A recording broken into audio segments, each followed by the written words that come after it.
Hi, everyone, and welcome to Professionals Unplugged. Thank you for joining me for another candid conversation about work. I'm Inga Hepton, your host and owner of Medea International. So, I'm an executive coach and I have a mission.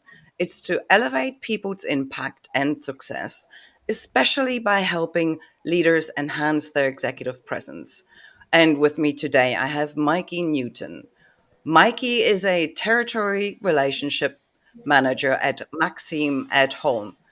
She's a passionate sales professional capable of building and maintaining relationships with a wide variety of customer types.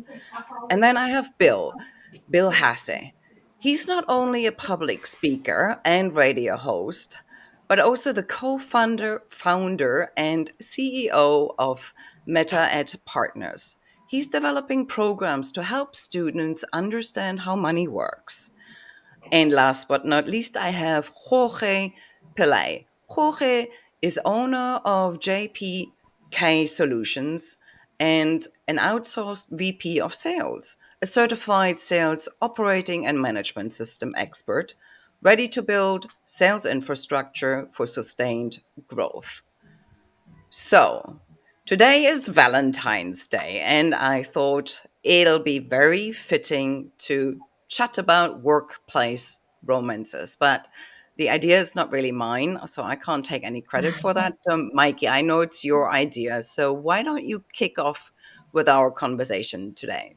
Okay, sure. Inga, thank you for the invitation today. It's a fun topic for Valentine's Day, and times have really changed since I spent time in an office. Now I'm in outside sales, and so my opportunities are limited. But the workplace is such a nice place, could be, to meet somebody because you really get to know someone. You're with them most of the day, you share the same points of reference, you work with the same people. It's just a natural place that you might find somebody that you would become attracted to. But it comes with some dangers, especially nowadays. I just wonder how much workplace romances get an opportunity.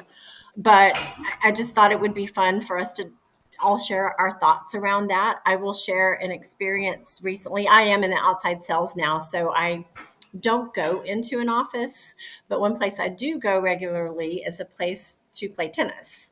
And I recently had a date and it didn't work out and I should have screened better.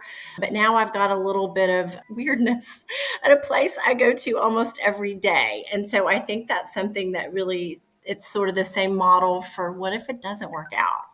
I think you have to be pretty sure that it's going to work out if you go down that road. So, having said that, Inga, I know that you have something that did work out. I'm one of those examples of where it did work out. My husband and I actually met at work. Yeah, it wasn't easy in the beginning. We both were at an age where you're a little bit older and you know when you meet somebody this could go somewhere. But we kept it quiet for a while simply because we didn't want to make it awkward for anybody around us. We wanted to have the peace and quiet to figure things out for us in terms of where is it going, are we compatible or not. And so, yeah, we kept it quiet. We had one person who knew about it, and that was about it. So it felt a little bit like sneaking around in the beginning. There was certainly a little bit of a thrill to it. We were sending each other secret glances and all of that type of stuff, but then you have to be really careful that nobody notices.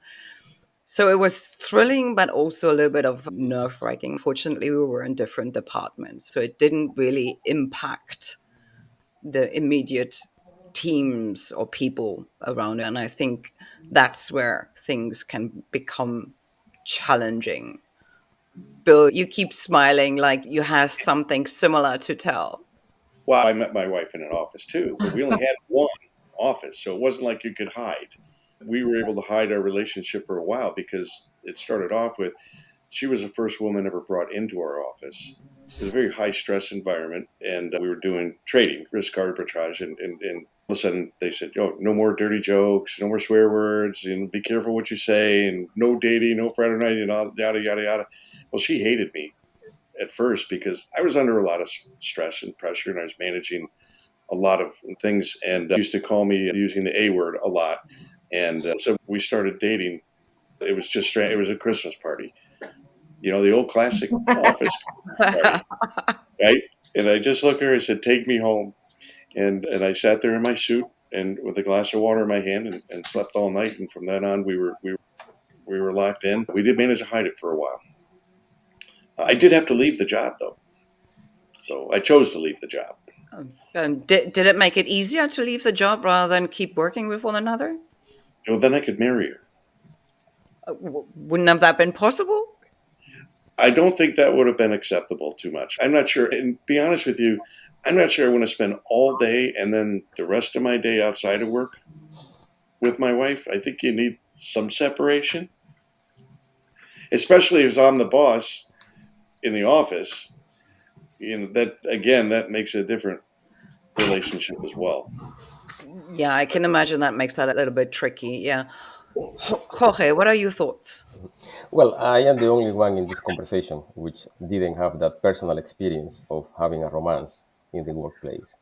However, I have seen it a lot during my professional life.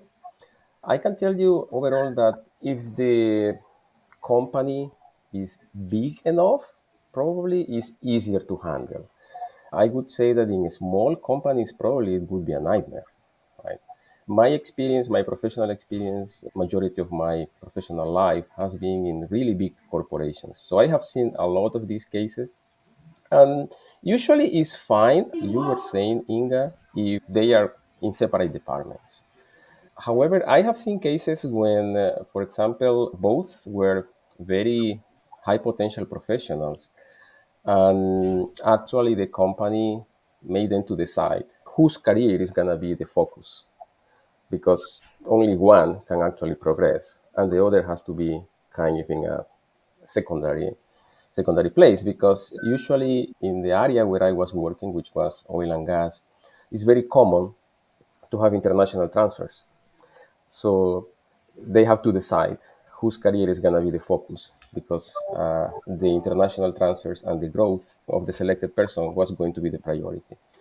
I have seen that. Obviously, what you were commenting also made me to remember, I mean, situations when you see these couples that spend, as Bill was saying, the whole day at home and then they go to office and they bring the issues from home to the office. That is definitely not healthy for the business.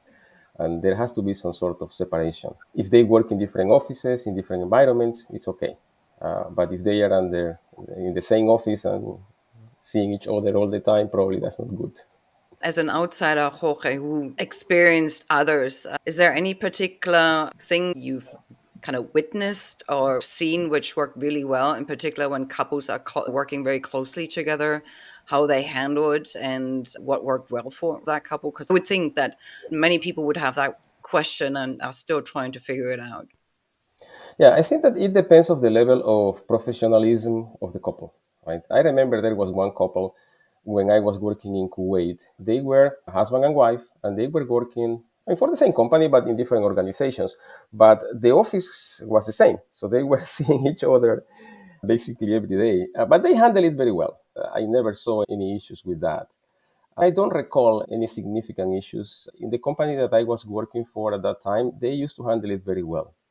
And they had a policy that when those situations arise, you actually had to let HR go, that you are dating someone within the organization. And they usually took care of making sure that there was this separation of duties and not having, for example, the wife reporting to the husband or something like that. So they usually took care very well of that. So it sounds like a good separation and no conflict of interest and reporting lines being clear. And any other impacts you guys can think of when there are actually quite a few couples in the organization? I think Jorge hit it on the head there. With in a larger organization, it probably has a little bit less impact. Whereas in a very small organization like the one I was in, we had 7 people in our office, and now we brought in an eighth. And so that's very tight. That can be very disruptive if it doesn't work out. And it's different for everybody, whether it's going to work or not. I think that depends on, the strength of the relationship, the maturity of the people involved in it. But you're right. It can be for a small business. Um, Boy, you sure don't want a disruptor popping up and creating all kinds of challenges. So, Mikey, you were describing a little bit of an awkwardness on your, not place of work, but place of tennis. Right. Just it's where I work. I practically go there every day, as you know. But yeah, now it's awkward. And I have introduced this. Now that's a part of my routine, a place where I go to have fun and have joy. And now I encounter somebody that, it didn't work out with. And I just wish he would find another club. But he's not going to. But which is selfish of me. And it'll, time will just smooth it over. It'll be fine. But you guys were talking about a small organization versus a big organization. And I have been in sales my whole career and have worked for some gigantic medical sales companies. And so another scenario that's kind of interesting is when you take the salespeople on the road and you have a big meeting, and it's kind of a reunion too, and a bunch of people who are all about the same age, and they're out of town and they're at a nice hotel and the drinks are flowing. That's an interesting dynamic. And, there's lots of fun stories to tell or gossip the next morning at breakfast, kind of what all happened last night. So I don't know that you would call that work romance, but definitely work flirtation. And it's an interesting aspect of putting an organization together and to some degree encouraged to drink alcohol, to be fun, to be social. I don't think that medical sales is the only industry that has this culture where it's kind of expected that you're going to stay up and be with your coworkers. And so it creates an interesting brew, say that. Oh, yeah, absolutely. I've been at many of those events where I witnessed all kinds of behavior. I was just kind of skimming one of the articles at Forbes about workplace romances. I think you can find right now, because it's Valentine's Day, you can find so many different articles about that. And Forbes was saying at least 50% of the workforce in the US are having one way or another a flirtatious relationship. It doesn't have to go anywhere, but at least there's type of flirting around. Whilst I'm all for team bonding exercises and people are coming together in a workplace, whether that's with or without alcohol doesn't matter, simply because any kind of team bonding increases the trust amongst the team and therefore the performance. But where do you draw the line? When does it get flirtatious at work and maybe it's going to be detrimental? And when is it maybe beneficial? Any thoughts? Well, let me Well, comment on that if you you don't mentioned mind. It's a bit, I would say it's a bit tricky. And there is also another element that has to be considered, which are the cultural differences. I can tell you from my own experience, being in several assignments across the globe, it could be really tricky. For example, I am from Latin America, and I mean, it's very well known. We like hugging, we like kissing, we like physical contact. Other cultures, no. And it's something that it's very important to have in mind. I mean, be aware of that if you come to a new place, because it could be definitely misunderstood. So that's another element that I think that has to be considered.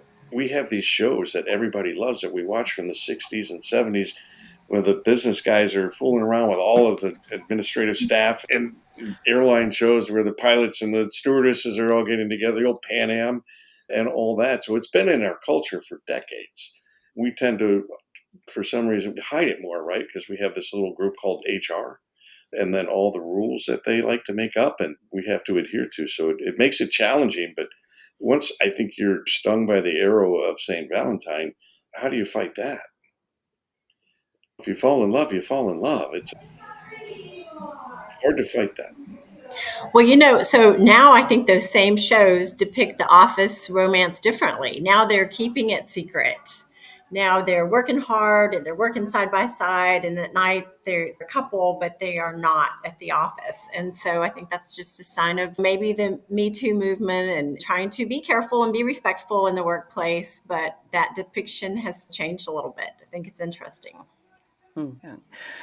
Well, I wonder how much of an impact the virtual working also has, right? I mean, work is kind of where we all spend the majority of our time. So the likelihood that you meet somebody you connect with is actually quite high. And so I wonder, would people get more crazy when they actually do get together? It's got to be more challenging. So that when you do go on those trips and you all do get together, They probably can get a little crazy sometimes. Yeah. I mean, I remember when I was literally starting out my career, and that was way back in Germany.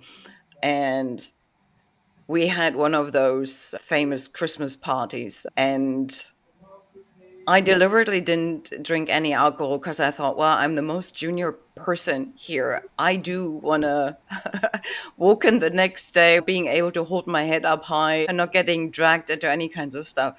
But the stuff I witnessed, I just thought, hang on a minute, this is going so far beyond flirtation. And then some people, the tipsier they got, the more open they were about what happened at previous Christmas parties. And I was like, oh, okay, so this is going really well in comparison. Because basically, 9 months later, a few babies were born based on that Christmas. I It's a know. good Yeah. party. Yeah. The ghost of Christmas past Yeah, or future. it's got more expensive.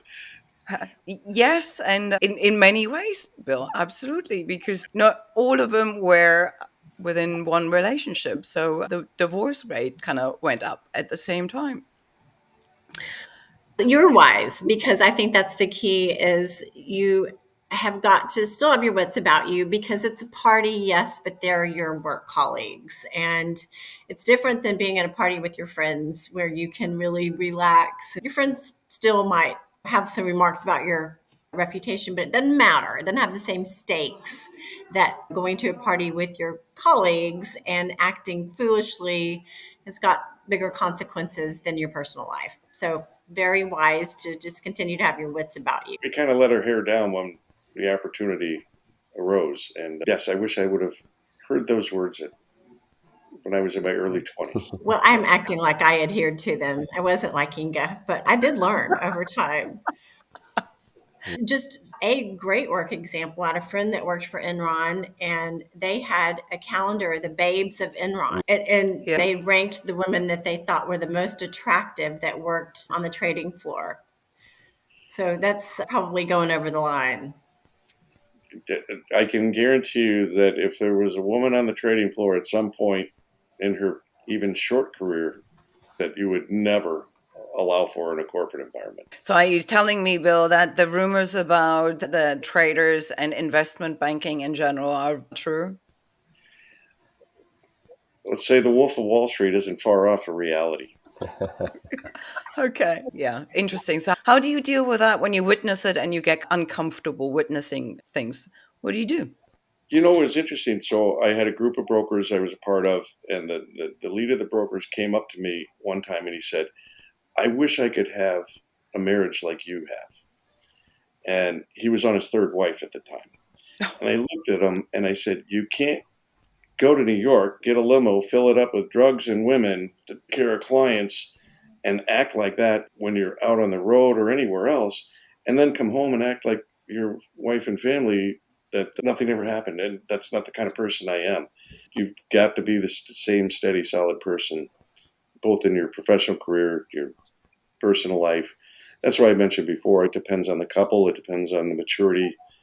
It doesn't always work, but it's probably the most common way in which you're going to meet your spouse. I read something about, well, the statistics vary depending on where you go. Some say 18%, others report up to 60%. I mean, what do you believe? I think that's our time. I think overall we agree workplace romances happen in all shapes and forms. Some of them last. If they don't, it can be awkward depending on how people manage the situation or if they have a chance to actually escape one another, in particular when they work at different departments and the organization is bigger. But it can also lead to quite a few complications when people work very closely together for the couple as well as for the people around it, witnessing any kind of odd behavior or performance going down, or when relationship issues are brought into the workplace, that can get really